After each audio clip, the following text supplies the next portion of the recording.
क्या आपको लगता है कि डोनाल्ड ट्रंप दुनिया के सबसे ताकतवर इंसान है? अगर मैं आपसे कहूं कि दुनिया की सबसे बड़ी महाशक्ति का राष्ट्रपति भी एक कठपुतली से ज्यादा कुछ भी नहीं है, तो शायद आपको लगेगा कि ये मैं क्या बोल रहा हूं, लेकिन सच यही है। डोनाल्ड ट्रंप हो या कोई और हो, इन्हें भी पर्दे के पीछे कोई अपने इशारों पे नचा रहा है। एक ऐसी ताकत जिसके बारे में आप जानेंगे तो आपको यकीन नहीं होगा कि इतनी बड़ी साजिश कैसे रची जाती है। आज हम बात करेंगे डीप स्टेट की, वो संगठन जो बिना चुनाव लड़े पूरी दुनिया पे राज करता है। दुनिया में सत्ता किस तरह से मैनिपुलेट की जाती है, इसके गणित को समझने की कोशिश करते हैं। अमेरिका दुनिया का सबसे बड़ा देश है और इजराइल एक छोटा सा देश है, फिर भी इजराइल के इशारों पर अमेरिका कैसे चलता है।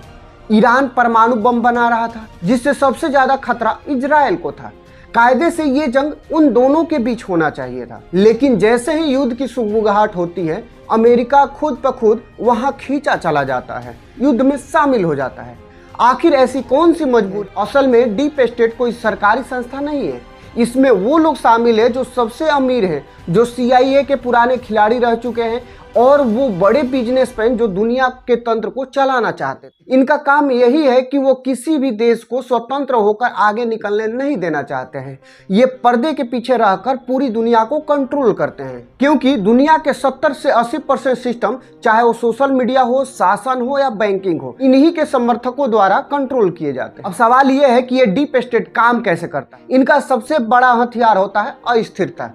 अगर दुनिया में हर जगह शांति हो जाए तो इनकी अहमियत अपने आप खत्म हो जाएगी। इसलिए ये लोग ऐसी नीतियां बनाते हैं कि कहीं ना कहीं किसी न किसी देश में आग लगी रहे, कहीं ना कहीं युद्ध होता रहे। अगर कोई देश इनके हितों के खिलाफ जाता है तो वहां गृह युद्ध करा दिया जाता है, वहां कोई बड़ा आंदोलन खड़ा कर दिया जाता है, या ऐसी घटनाएं कर दी जाती है कि वो देश अंदर से ही खुद पर खुद टूट जाए। मोटा मोटी ये समझने का मतलब है कि डीप स्टेट का मतलब सुकून नहीं है। अगर सुकून है तो वो घाटे का सौदा है। ये साजिशें इतनी गहरी होती है कि इनका बाकायदा एक डॉक्यूमेंट तैयार किया जाता है, जिससे अगर कोई आज घटना हो रही है तो आज से 50 से 60 साल बाद इसको रिलीज करके बताया जाता है कि हमने 2026 में ये कांड किए थे, इस देश को गिराया था। जैसे आज ईरान के पास हो रहा है तो ईरान के बारे में वहां पे लिखेंगे। यानी कि आज हम जिसे जनता का गुस्सा समझ रहे हैं, वो दशकों बाद या दशकों पहले समझ में आएगा कि वो ऑफिस में बैठकर लिखा गया एक स्क्रिप्ट होता है। भारत की बात करें तो 2019 के बाद से यहाँ जितने भी बड़े आंदोलन हुए हैं, उनका पैटर्न बिल्कुल सेम रहता है। भाजपा बार बार एक ही नाम लेती है, जिसका नाम है जॉर्ज सोरोस। ये वही मास्टरमाइंड है जो खुलेआम कहता है कि वो भारत में मोदी सरकार को नहीं देखना चाहता है। आरोप ये है कि डीप स्टेट भारत में एक ऐसी सरकार चाहता है जो उसके हिसाब से चले, लेकिन भारत अपनी मनमर्जी और स्वतंत्रता से काम करने की कोशिश करता है, जो डीप स्टेट को पसंद नहीं आता है। इसीलिए भारत के ऊपर टैरिफ वार और देश विरोधी ताकतों को बार बार हवा दी जाती है। लेकिन यहाँ एक दिलचस्प बात यह है कि प्रधानमंत्री नरेंद्र मोदी ने इजराइल के साथ अपने रिश्तों को इतना मजबूत क्यों किया है? क्योंकि उन्हें पता है कि अगर इन वैश्विक साजिशों से बचना है तो उसे उसी सिस्टम का भरोसा जीतना होगा जो दुनिया को चला रहा है।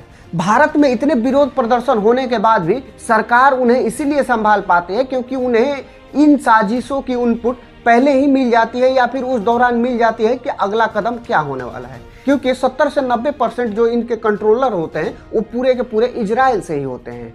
भारत के चारों तरफ देखिए, जहाँ पे नेपाल हो गया, बांग्लादेश हो गया, पाकिस्तान हो गया, श्रीलंका हो गया, म्यांमार हो गया, इन सभी में एक ही पैटर्न पे तख्ता पलट हो गया है। क्या आपको लगता है कि इन सभी देशों में एक साथ बवाल मचना सिर्फ इत्तेफाक था?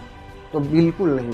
नेपाल में जब सरकार चीन की तरफ झुकी तो वहां प्रोटेस्ट करके आकर सत्ता परिवर्तन कर दिया गया। बांग्लादेश में शेख हसीना जो थी वो प्रो इंडिया थी, उन्हें अचानक से उग्र आंदोलन का सामना करना पड़ा और देश छोड़कर भागना पड़ा।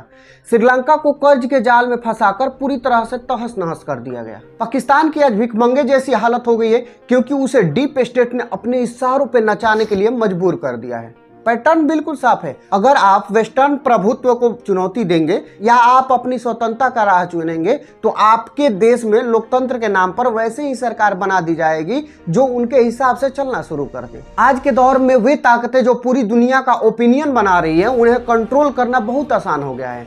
दुनिया के बड़े बड़े न्यूज संस्थान, सोशल मीडिया प्लेटफॉर्म को चलाने के लिए करोड़ों रुपए लगते हैं। जब ये अपनी कमाई से खर्चा पूरा नहीं कर पाते हैं तो उन ताकतों पर निर्भर हो जाते हैं जो इन्हें फंड दिया करती हैं। और फंड देने वाला हमेशा अपनी मर्जी के अनुसार खबर दिखाता है और लोगों को मैनिपुलेट करने का काम करता है। बाहर के देशों में बीबीसी जैसे संस्थाओं के पास बहुत फंड्स होते हैं, लेकिन वो फंड्स कहां से आ रहे हैं? वे उसी सिस्टम से आ रहे हैं जो डीप स्टेट का हिस्सा है। इसीलिए वो आपको बहुत हाई क्वालिटी का कंटेंट तो दिखाएंगे, लेकिन इसके पीछे का एजेंडा आपको नहीं दिखाएंगे जो उनके मालिकों ने तय किया होता है। ये एक बहुत ही डेंजरस सिचुएशन होता है, क्योंकि गरीब और पिछड़े इलाकों के लोगों के लिए सच तक पहुंचना नामुमकिन हो जाता है। आखिर में बात ये आती है कि दुनिया शतरंज की एक ऐसी विसाद है जहां मोहरे तो हमें दिखते हैं, लेकिन चाले चलने वाले हाथ हमेशा अंधेरे में रहते हैं। हमें लगता है कि हम अपनी मर्जी से सरकार को चुन रहे हैं, लेकिन क्या पता उस सरकार की सीमाएं पहले से ही तय कर दी गई हो। एक गरीब मजदूर या किसान के लिए ये डीप स्टेट बहुत दूर की बात है, लेकिन हकीकत में उसकी महंगाई, उसकी नौकरी और उसके देश में शांति इसी खेल से तय होती है। अगली बार जब आप अपने आसपास कोई बड़ा बवाल देखें तो एक पल के लिए रुककर सोचिएगा, क्या ये वाकई अचानक हुआ है या फिर किसी ने पर्दे के पीछे कोई तार खींचा है। सच्चाई वो नहीं है जो आपको टीवी स्क्रीन पर दिखाई जा रही है, सच्चाई वो है जो 50 साल बाद फाइलों के रूप में सामने आ रही है। सोचिएगा जरूर, क्योंकि ये आपको और आपके देश की असली आज़ादी का सवाल है। आप क्या जानते हैं डीप स्टेट के बारे में? कमेंट बॉक्स में अपनी राय जरूर दीजिए और छोटे रूप में आपको डीप स्टेट समझाने की कोशिश की है। वीडियो पसंद आए तो वीडियो को एक लाइक, चैनल को सब्सक्राइब करके बेल आइकन को जरूर दबाइए। मिलते हैं इसी तरह के अगले वीडियो में, तब तक के लिए धन्यवाद।